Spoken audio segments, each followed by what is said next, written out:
जय श्री कृष्ण। नमस्कार दोस्तों, स्वागत है आप सभी का मेरे ब्रजेश शर्मा ब्रजवासी यूट्यूब चैनल पर।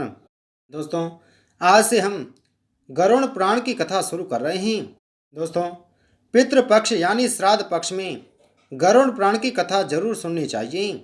गरुड़ पुराण की कथा सुनने से पितरों को मोक्ष की प्राप्ति होती है और उनका आशीर्वाद प्राप्त होता है, जिससे व्यक्ति के ऊपर लगा पितृदोष भी समाप्त हो जाता है और पितरों का आशीर्वाद प्राप्त होता है, जिससे घर में सुख समृद्धि, पुत्र संतान की प्राप्ति और हर प्रकार के संकट दूर हो जाते हैं। आइए सुनते हैं श्री गरुड़ पुराण की कथा का पहला अध्याय।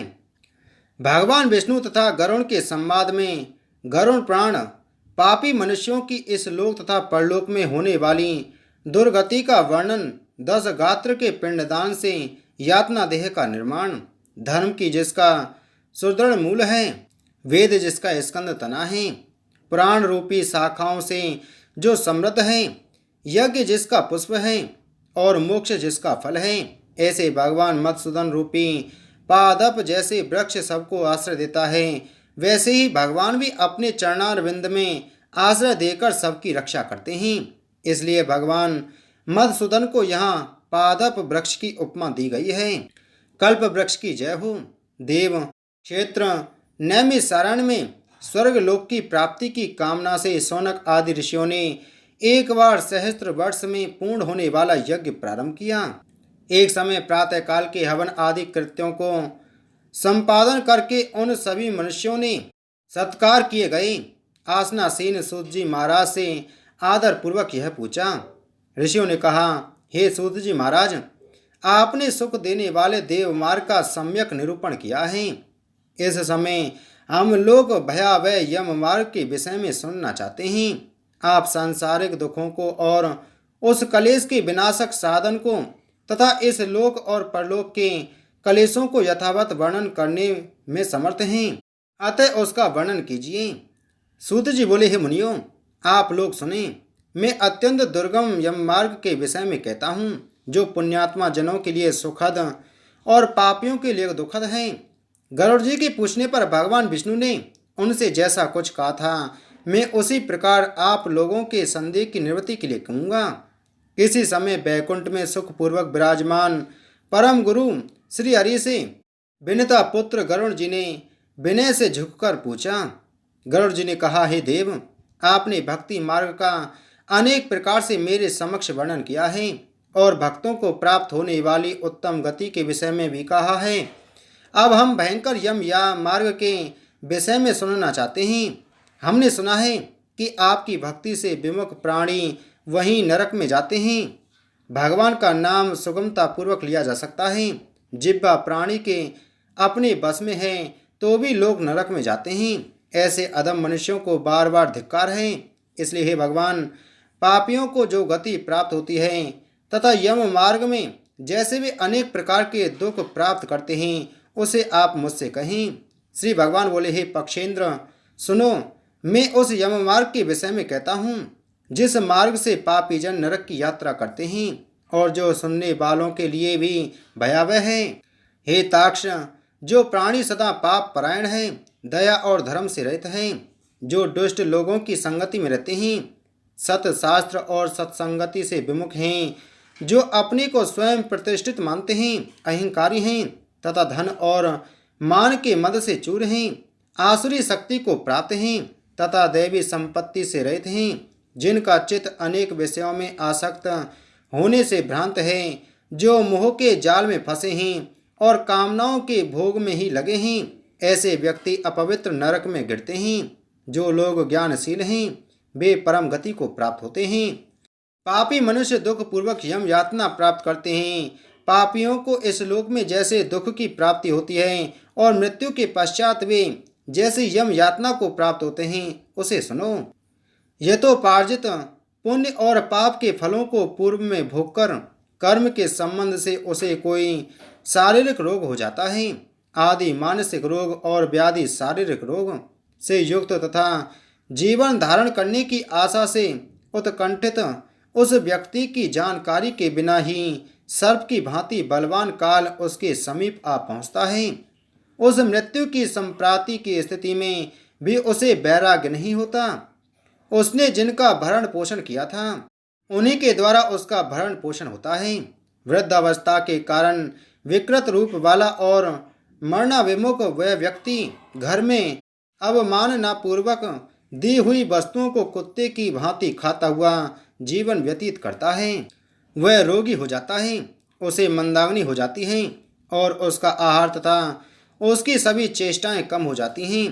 प्राण वायु के बाहर निकलते समय आंखें उलट जाती हैं, नाड़ियां कफ से रुक जाती हैं, उसे खांसी और श्वास लेने में प्रयत्न करना पड़ता है तथा कंठ से घुर घुर से शब्द निकलने लगते हैं।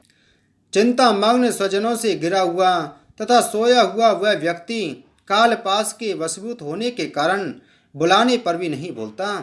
इस प्रकार कुटुंब के भरण पोषण में ही निरंतर लगा रहने वाला अजितेंद्रिय व्यक्ति अंत में रोते बिलखते बंधु बांधवों के बीच उत्कट वेदना से संज्ञा शून्य होकर मर जाता है। हे गरुण, उस अंतिम क्षण में प्राणी को व्यापक दिव्य दृष्टि प्राप्त हो जाती है, जिससे वह लोक परलोक को एकत्र देखने लगता है। अतः चकित होकर वह कुछ भी नहीं कहना चाहता। यमदूतों के समीप आने पर भी सभी इंद्रियां विकल हो जाती हैं, चेतना जड़ीभूत हो जाती है और प्राण चलायमान हो जाते हैं। आतुर काल में प्राण वायु के अपने स्थान से चल देने पर एक क्षण भी एक कल्प के समान प्रतीत होता है और 100 बिच्छुओं के डंक मारने जैसी पीड़ा होती है। वैसी पीड़ा का उस समय उसे अनुभव होने लगता है। वह मरणासन व्यक्ति फेन उगलने लगता है और उसका मुख लार से भर जाता है। पापी जनों के प्राण वायु अधोद्वार गुदा मार्ग से निकलते हैं। उस समय दोनों हाथों में पांस और दंड धारण किए नग्न दांतों को कटकटाते हुए क्रोधपूर्ण नेत्र वाले यम के 2 भयंकर दूत समीप में आते हैं। उनके केस ऊपर की ओर उठे होते हैं, वे कोए के समान काले होते हैं और टेढ़े मुख वाले होते हैं तथा उनके नख आयुध की भांति होते हैं। उन्हें देखकर भयभीत हृदय वाला वह मरणासन्न प्राणी मलमूत्र का विसर्जन करने लगता है। अपने 5 भौतिक शरीर से हाय हाय करते हुए निकलता हुआ तथा यमदूतों के द्वारा पकड़ा हुआ वह अंगुष्ठ मात्र प्रमाण का पुरुष अपने घर को देखता हुआ यमदूतों के द्वारा यातना देह से ढककर के गले में बलपूर्वक पासों से बांधकर सुदूर यम मार्ग यातना के लिए उसी प्रकार ले जाया जाता है जिस प्रकार राजपुरुष दंडनीय अपराधी को ले जाते हैं। इस प्रकार ले जाए जाते हुए उस जीव को यम के दूत तर्जना करके डराते हैं और नरकों के तीव्र भय का पुनः पुनः वर्णन करते हैं, सुनाते हैं। यमदूत कहते हैं, रे दुष्ट, शीघ्र चल, तुम यमलोक जाओगे। आज तुम्हें हम सब कुंभी पाक आदि नरकों में शीघ्र ही ले जाएंगे। इस प्रकार यमदूतों की वाणी तथा बंधु बांधवों का रुदन सुनता हुआ वह जीव जोर से हाहाकार करके विलाप करता है और यमदूतों के द्वारा प्रताड़ित किया जाता है। यमदूतों की तर्जनाओं से उसका हृदय विदीर्ण हो जाता है, वह कांपने लगता है। रास्ते में कुत्ते काटते हैं और अपने पापों का स्मरण करता हुआ वह पीड़ित जीव यम मार्ग में चलता है। भूख और प्यास से पीड़ित होकर सूर्य दावाग्नि एवं वायु के झोंकों से संतप्त होते हुए और यमदूतों के द्वारा पीठ पर कोड़े से पीटे जाते हुए उस जीव को तपी हुई बालुका से पूर्ण तथा विश्राम रहित और जल रहित मार्ग पर असमर्थ होते हुए भी बड़ी कठिनाई से चलना पड़ता है। थक कर जगह जगह गिरता और मूर्छित होता हुआ वह पुनः उठकर पापी जनों की भांति अंधकारपूर्ण यमलोक में ले जाया जाता है। 2 अथवा 3 मुहूर्त में वह मनुष्य वहां पहुंचाया जाता है और यमदूत उसे घोर नरक यातनाओं को दिखाते हैं। मुहूर्त मात्र में यम को और नारकीय यातनाओं के भय को देखकर वह व्यक्ति यम की आज्ञा से आकाश मार्ग से यमदूतों के साथ पुनः इस लोक मनुष्य लोक में चला आता है। मनुष्य लोक में आकर आबादी वासना से बद्ध वह जीव देह में प्रविष्ट होने की इच्छा रखता है, किंतु यमदूतों द्वारा पकड़कर पास में बांध दिए जाने से भूख और प्यास से अत्यंत पीड़ित होकर रोता है। हे ताक्ष, वह पातकी प्राणी पुत्रों से दिए हुए पिंड तथा आतुर काल में दिए हुए दान को प्राप्त करता है, तो भी उस नास्तिक को तृप्ति नहीं होती। पुत्र आदि के द्वारा पापियों के उद्देश्य से किए गए श्राद्ध दान तथा जलांजलि उसके पास ठहरती नहीं। अतः पिंडदान का भोग करने पर भी वे क्षुधा से व्याकुल होकर यम मार्ग में जाते हैं।